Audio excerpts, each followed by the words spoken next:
po si Father Fiel Pareha at ito po ang ating segment, ang Daily Devotion, na kung saan tayo po ay magdarasal, magbabasa at magninilay kasama ng salita ng Diyos sa buong taon. Manalangin tayo.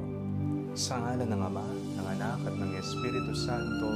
Amen. Halina, banal na Espiritu, liwanagan mo ang aming puso at isip nang maunawaan at may sa buhay namin ang iyong salita. Amen. Our Bible passage for today is from the Gospel of St. John, chapter 3, verses 16 to 21, and I will read it for you. For God so loved the world that He gave His only Son, so that everyone who believes in Him may not perish, but may have eternal life. Indeed, God did not send the Son into the world to condemn the world, but in order that the world might be saved through Him.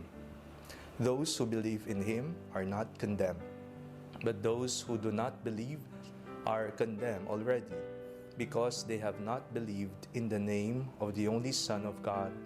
And this is the judgment, that the light has come into the world, and people loved darkness rather than light, because their deeds were evil.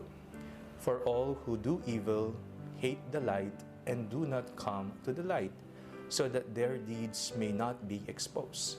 But those who do what is true come to the light, so that it may be clearly seen that their deeds have been done in God. Pagmamahal ang dahilan ng lahat. Sa ating pong binasang ebanghelyo sa araw na ito, napakinggan po natin kung papaanong ibinigay, isinugo ng Ama ang kanyang anak. Ito'y dahil sa kanyang dakilang pagmamahal sa ating lahat. Hindi upang parusahan ang mundo, hindi para litisin ang mundo, kondenahin ang mundo, o kaya ilagay lahat sa impyerno sa nagbabagang apoy ang mga tao. Bagkus, ang pinakadahilan ay pagmamahal. Dahil mahal tayo ng Panginoon, ibinigay niya ang kanyang anak.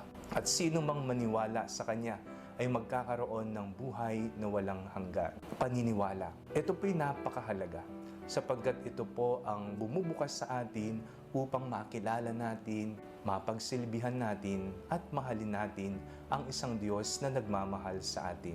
Kung wala tayong pananalig sa Kanya, hindi natin magagawang mahalin at paglingkuran Siya. Maibibigay lamang natin ang ating buong sarili kung buo din ang ating pasya, ang ating tugon, ang ating pananalig sa Kanya. Ngayong araw na ito, ipagdasal mo sa Diyos na naway pagkalooban ka ng isang malalim na pananalig sa Kanyang anak. Nang sa ganon sa ating paniniwala sa Kanya, may sa buhay natin ang pagmamahal na Kanyang ipinakita sa atin noong Siya ay isinilang, noong Siya ay ipinako sa krus, at noong Siya ay muling nabuhay para sa ating lahat. Pagmamahal ang dahilan ng bawat yugtong ito na nangyari sa buhay ng ating Panginoon. Mahal tayo ng Panginoon. Manalangin tayo. Panginoong Jesucristo, maraming salamat po sapagkat minamahal po ninyo kami. Nawa magkaroon kami ng isang pananalig na kasing lalim at kasing tibay ng inaasahan po ninyo sa amin. Maibigay nawa namin ng buong buo ang aming sarili sa iyo. Amen. Sa ngalan ng Ama, ng Anak at ng Espiritu Santo.